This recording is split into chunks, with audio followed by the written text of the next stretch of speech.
All right, ladies and gentlemen, there's another big news that's coming in as far as the semiconductor ecosystem is concerned. It's yet another shot in the arm for India's semiconductor industry. The cabinet just a short while back approved a semiconductor manufacturing facility by HCL and Foxconn under the India Semiconductor Mission. Now, this plant will be a collaborative project between HCL and Foxconn. It's designed to handle reportedly 20,000 wafers every month with an output capacity of 36 million units per month. In fact, the union IT Minister Ashwini Vaishnav, while speaking to the media at this briefing a short while back, while making this announcement, he had to say this. In fact, he was speaking about the rollout of chips and the operational capacity of this plant. Listen in. बड़ी company रही है, PC, laptop, कई चीजें इनकी manufacturer कई वर्षों तक रही और आज भी है। वो और फॉक्सकॉन जो दुनिया का सबसे बड़ा इलेक्ट्रॉनिक्स मैन्युफैक्चरर है, उन दोनों का जॉइंट वेंचर है। उन दोनों का जॉइंट वेंचर है। इस जॉइंट वेंचर में this joint venture will manufacture display driver chips, यानी कोई भी डिस्प्ले हो। फॉर एग्जांपल, आपके सामने ये एक लैपटॉप है, लैपटॉप का डिस्प्ले यानी उसकी स्क्रीन है। उस स्क्रीन का जो ड्राइवर होता है, उस स्क्रीन को ड्राइव करने वाला, यानी उस स्क्रीन में क्या दिखेगा, किस पॉइंट पे क्या दिखेगा, कौन सा पिक्सल अप होना चाहिए, कौन सा पिक्सल डाउन होना चाहिए, किस में कितनी इंटेंसिटी होनी चाहिए, उसके लिए एक ड्राइवर यूनिट होता है पीछे। तो डिस्प्ले को ड्राइव करने वाला जो यूनिट होता है उसको डिस्प्ले ड्राइवर बोलते हैं। तो डिस्प्ले ड्राइवर की चिप्स इस प्लांट में बनेगी और ये देश की रिक्वायरमेंट भी बहुत बड़ी है, क्योंकि देश में इलेक्ट्रॉनिक्स मैन्युफैक्चरिंग जिस तेजी के साथ बढ़ी है, अभी पिछले 10 वर्षों में 5 गुने से ज़्यादा इलेक्ट्रॉनिक्स मैन्युफैक्चरिंग हुई है, उसके चलते डिस्प्ले की डिमांड भी बढ़ती जा रही है। तो डिस्प्ले का एक कोर फंक्शन होता है डिस्प्ले के ड्राइवर की chip. So display driver chip is one of the key components in the entire display assembly. The display driver chip drives the display, makes sure that whatever has to be displayed is given in the right format to the display, so that then it can be displayed, it can be shown, it can be visualized. ये plant लगेगा, इसमें 20,000 wafer per month की capacity होगी और जो chips इससे बन के निकलेगी उसकी कैपेसिटी है 36 million chips per month, which is 3.5 crore rupees, 3.6 crore chips per month. ये रहेगा इसका 36 crore, I am sorry, 3.6 crore, 36 million chips per month का इसका रहेगा। And ladies and gentlemen, to decode that announcement for us and how significant is this, we are now joined by Ashok Chandak, who's the president of IESA and Semi. Thank you very much, Mr. Chandak, for joining us here on 80 Now. My first question to you with respect to this new plant that will be set up in Jewar. Help us understand the significance of this plant coming up not in Gujarat, not in any of the southern states, but in Jewar. First thing is, yes, it's a very landmark announcement, and as Honorable Minister mentioned, it is about the display driver ICs, which is one of the critical component considering India's major electronic production on smartphones and upcoming laptops and displays required in the automotive other stuff. So this is very important. I think we should not worry too much and read into why not Gujarat or other state, because particularly the OSAT projects, you know, they could be done at multiple possible options, and there is a criteria which is always there in terms of what are the factors that would be taken into account while these plans are decided. And particularly the two things important here. Number one, this particular joint venture are two great companies. HCL, very well known name in India, and HCL Technology particularly has been operational and well respected with their talent, skilling, and technology development, what they do. And Foxconn, the world's largest electronics company, not only doing the EMS activities, but also complete vertical integration of multiple things, actually. And second point is on OSAT. What do you need for OSAT to be successful? You need the input suppliers, which is the wafer supply.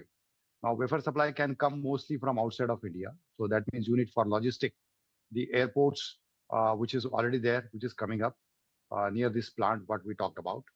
You need the packaging materials. Those are, some of them are wire bonds, bumps, and other stuff.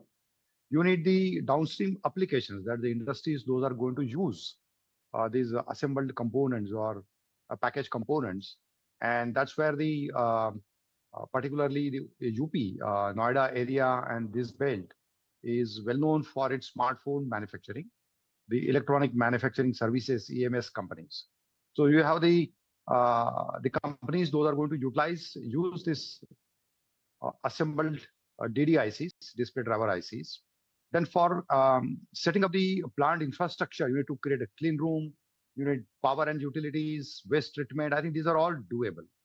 What you need is also additionally the support from the state governments, which I think in this case, it looks like UP is equally interested to have manufacturing of these semiconductors related topics, considering they're already in the electronics. So I think overall, I would see no any major disadvantage. Particularly, there is one advantage surely that they have the downstream applications. Those are going to utilize these ICs nearby. So that helps over. Right, sir. Now, right, so absolutely. And, you know, UP as a state is being pushed by the government, the state government as well, given the fact that they're looking at more and more industrialization in the space. They're looking at diving deeper into, you know, these new age technology industries and segments as well. And they want to capitalize on that. But let me ask you, from the point of view of Semiconductor 2.0, as an industry body, what is it that you're pitching to the government for coming out with an outlay for Semiconductor India Scheme 2.0? So there has been multiple discussions and inputs.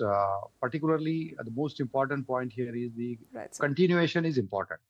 So-called Semicon India Program 1.0 is already there, and most of the amounts are allocated. So it is important that this scheme is continued. Semiconductor manufacturing is a long-haul game. Most of the countries, they took decades before they could establish the sizable amount of industry. This is well understood in the government circle, and particularly by the Honorable Minister, Mr. Ashwini Vaishnaw, and Honorable Prime Minister as well. So that continue this particular program. So 2.0 has to be done. And in that, additional outlay is required. Focus on not only the OSATs. Right now, we see that a lot of OSATs are coming up, and I will bring the reason also why OSATs are coming up, but also get more fabs to be, projects to be announced. Obviously, that would need the companies to come forward and take the support. The third thing what recommended over here is very interesting, which is looking at the overall supply chain of semiconductor manufacturing. So we do indicated to the government that it is important to have the gases, the chemicals, and other supply chain and logistic to be also given some kind of a benefit and incentives, because having the localized supply chain is very important, particularly for the fabs and also for OSAT. Some materials are required over there. So these are the three elements for Semicon 2.0. Most important thing, continuation is important.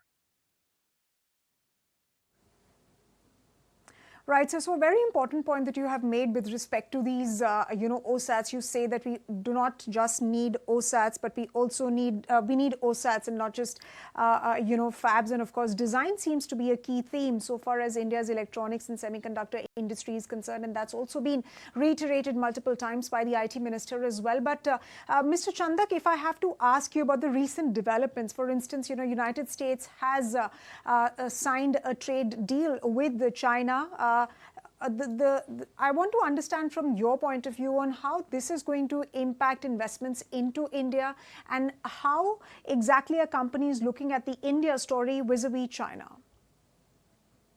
So I will answer the question also. Design is definitely important, but I was mainly talking about the manufacturing side. So that's why I referred to OSAT and the fabs. And design is obviously most critical element, and India is doing great job. Particularly, we have 270 academic institutes hooked onto the EDA tools program, and there are several startups on the Design League incentive scheme, and there is also R&D scheme which is running up. Just to recap for the viewers. Now coming to the China topic here, recently, yes, we have seen that two countries are making some progress. They announced in Geneva, United States and China, in terms of the tariffs, which was like 145% from which US was applying, gone to 30, and China was applying 115, gone to 10%.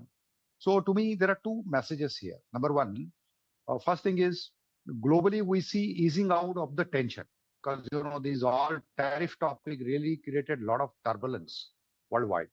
So this gives a positive feeling to many countries that US is willing to negotiate, willing to discuss. They are not stubborn. They are not looking onto that one. So that's a good thing. It is more of a geopolitical issue globally, because even if it is for one or two countries, it really impacts everywhere, because our supply chain, value chain for electronics and semiconductor both is very globalized. So that's a positive news I would look out of that. Now, number two, obviously it has an impact on India as well, because let's say till last week, we were very euphoric.